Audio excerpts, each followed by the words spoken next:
The rotation is actually somewhat weakened a little bit, and that's definitely some good news. Earlier, we had the reds and greens very close to each other, I mean literally touching each other, and that's where we have those really intense couplets. And now you can see just these little areas in there where the mouse pointer is, where you get some grays. And so it's not completely wrapped up, but it's still one we got to take seriously, and it could drop at any time. And we've had multiple reports of wall clouds, low-level rotation from spotters that are actually out in the field right now. And if there is anything, it would be in this really kind of ragged area of rotation. This is not strong rotation at all, at least on radar. Now, it's not always the case that you get a super strong rotation on radar that's visible with a tornado. Sometimes you can get a tornado without an impressive radar signature. But either way, starting to get kind of far away from the radar here, so we're getting data from a little bit higher up off the ground. Let me show you. Here's a nice little tool here. The radar's up in high top, okay?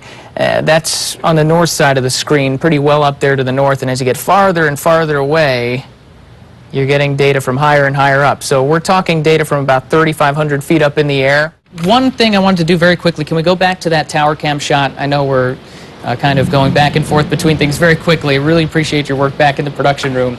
Let's just scan it a little bit left and right, and we're going to lose the shot here pretty soon with the rain. But I wanted to scan it around just a little bit because I noticed it's kind of zoomed in. I just want to make sure there are no lowerings, no wall clouds or anything like that. Don't see anything as we scan to the right, and probably a better chance that it would be farther off toward the left. When you see the city of Huntsville, that's directly toward the west. As we pan the camera a little bit farther toward the left here, that's a little bit more toward the southwest where the worst of the storm is coming from. And as of right now, it's a little tough to see, but we don't see any wall clouds, any lowerings that are of immediate concern. So that's certainly some good news there. Let's head back to the radar.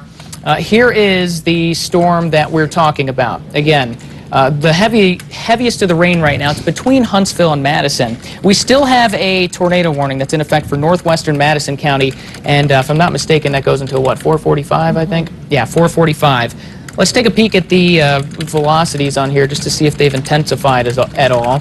And no, it doesn't look like they really have, so we'll see if they end up canceling this tornado warning pretty soon. There's a very interesting area of rotation here south of Huntsville, about to cross the Parkway, between Whitesburg and Huntsville, and they do not have a tornado warning on that right now, but it's one we're going to watch really closely, and I wouldn't be surprised if that one ends up getting a tornado warning at some point. So just be on high alert with this little cell down here that I was talking about. This is it right here. See how the reds and greens are very close together, almost on top of each other there? It's indicating what we call a mesocyclone, where you have spinning, basically, in the storm. And as of right now, it's just a little bit higher up in the storm, but at some point it's possible that it could end up lower in the storm. So we're going to watch that one closely. In fact, Spencer, I would almost say at this point that may be kind of our #1 area of concern right now, because the rest of the velocities don't look too bad right now. So these are the two severe thunderstorm warnings. We've got this one that's new. That's for, again, northeastern Marshall County, just north of Guntersville. That's going to move into Langston, southeastern parts of Scottsboro, and then eventually out toward Valley Head toward the end of that warning. And then we've got this other one, that goofy-looking one that's down coming out of northeast Coleman County. Worst of it's already through there, so you guys are done with the severe threat for the entire day in Coleman. You'll just have some gusty winds out behind that main line, and some very strong winds, again, along this main line that's about to move into southern parts of Marshall County. So, again, you guys get ready for at least a 50-mile-an-hour wind gust. Could see over 60-mile-an-hour wind gusts in some of these guys as well. And right now, nothing's rotating, so that's definitely some good news. We can handle a 50 to 60-mile-an-hour wind gust, but it certainly can cause some damage, as this line of storms has already into northwest Alabama a little bit earlier on. I'm just going to circle the main area of rotation. Then we're going to go look and see if there's anything that looks green or blue inside there, and there's not. So we don't see any debris flying around in that storm right now, but we've had multiple reports of either wall clouds or funnel clouds, and even a report of a tornado earlier, a brief touchdown in Winston County from this storm. So it's one that we have to take seriously, and this is a product called the Barron button, and it basically will just show hail in purple colors and shear in the reds and yellows, and it just makes it really simple to see. And you can see that the radar's picking up shear that's over 80 miles an hour. So even if there's not actually a tornado on the ground here, this is a very dangerous storm. It's about to cross U.S. Highway 31.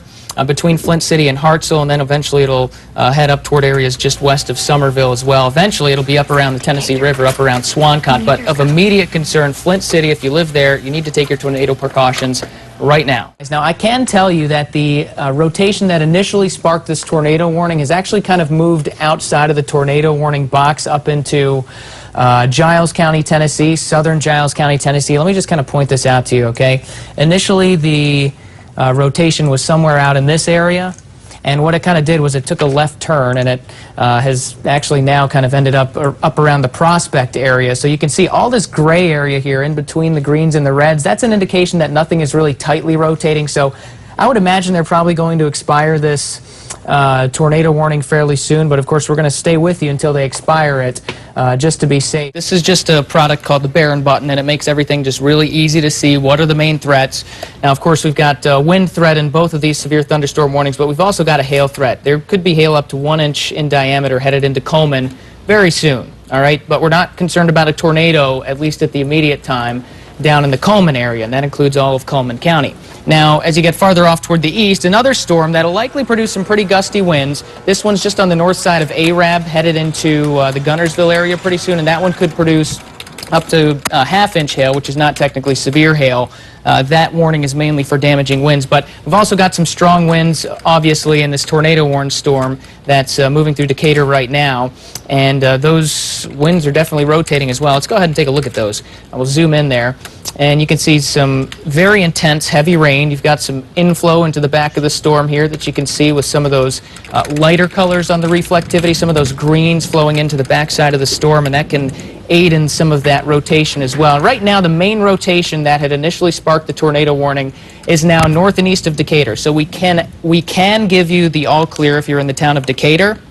Also Flint City. It's right over Mooresville right now, though, so please, if you live in Mooresville, get in your safe spot right now. And this is pretty much going to ride right up 565, between 565 and 72, between Mooresville and, we'll say, Madison. This is going to be pretty close to Madison pretty soon. It'll be interesting to see if the Weather Service decides to continue this tornado warning or not. But the good news here is that the rotation looks to have somewhat diminished, but it's kind of a cycling storm, so we can see that rotation start up again really at any time. And sometimes what the Weather Service will do is actually continue a tornado warning based off that, which is definitely a good idea. So as of right now, the main area of concern where there's possible rotation is over the city of Mooresville, right along 565 there. Decatur, you're in the clear, so you don't have to worry there. And actually, a lot of this it's just starting to get east of I-65. So if you've been pulled over and you were kind of waiting for the storm to pass, if you're along I-65 anywhere near Decatur, Mooresville, all the way up through Tanner, places like that, you're safe. You're in the clear. Of course, you're probably going to still get some pretty heavy rain. It's going to be tough to drive, so you may want to stay pulled over, but you can definitely safely travel right now. To show you exactly where this rotation is and just kind of start off with a bigger view so you can see where this is we're talking about. Again, this is basically Bankhead National Forest into southeastern Lawrence County, and this is going to be moving into Morgan County very soon. This is an intense rotation, and I have been looking at some of the dual pole data, and I can tell you that I have not seen any debris signatures as of yet. Let me just double check that. Nope, still nothing. It's just a very intense rotation, but that is a serious looking rotation. That's one we definitely want to take seriously if you live anywhere in southeastern portions of Lawrence County, eastern Lawrence County, or basically anywhere in southwestern or central parts of Morgan County. And this looks like it's headed pretty much right toward Hartselle, and if it does end up getting its act together and ramping up and maybe ending up producing a tornado at some point, that's going to be headed toward a pretty populated area. So we do want you to take your tornado precautions if you live in Hartselle right now.